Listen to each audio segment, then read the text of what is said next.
Beloved in the Seventh-day Adventist Church, this is a very urgent message called A Firm Stance Against Independent Adams Part 3. A Firm Stance Against Independent Adam Churches Part 3, or offshoots. Taken from Selected Messages Book 2, page 68 and 69, chapter called The Divine Credentials, section called The Church Not to Be Broken Up. Again, I say the Lord has not spoken by any messenger who calls a church that keeps the commandments of God Babylon. True, there are tares with the wheat, but Christ said he would send his angels to first gather the tares and bind them in bundles to burn them, but gather the wheat into the garner. I know that the Lord loves his church. It is not to be disorganized or broken up into independent atoms. This is not the least consistency in this.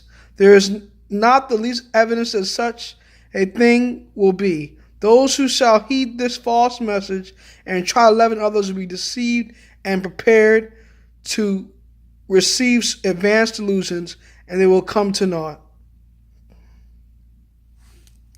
Beloved in the Adventist Church, is an urgent message because this lets us know that Dr. O's message up a state line this past Sabbath on September 15, 2018 was a wonderful message. We're not to be breaking our church up into Spencer organizations, teaching for doctrines and commandments of men, teaching new doctrine, strange doctrine that is not according to the established faith of the brethren.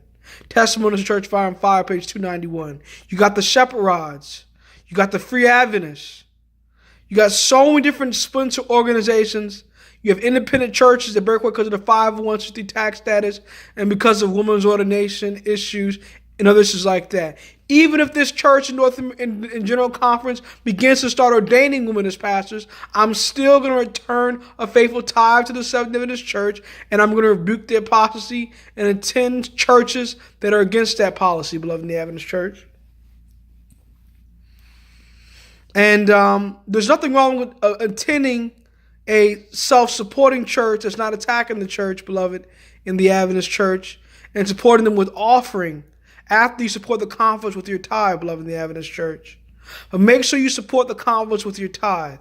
And beloved in the Adventist Church, if you can't find a church that's preaching prayer truth in your local area, stay home and listen to Marcus Mason and Moses Mason on your cell phone and other YouTube present truth ministers on your cell phone, beloved in the Adventist Church.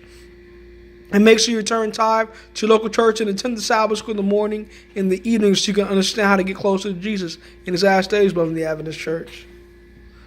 Now, beloved in the Adventist Church, it is very sinful. It is very sinful what these independent Adam churches are doing.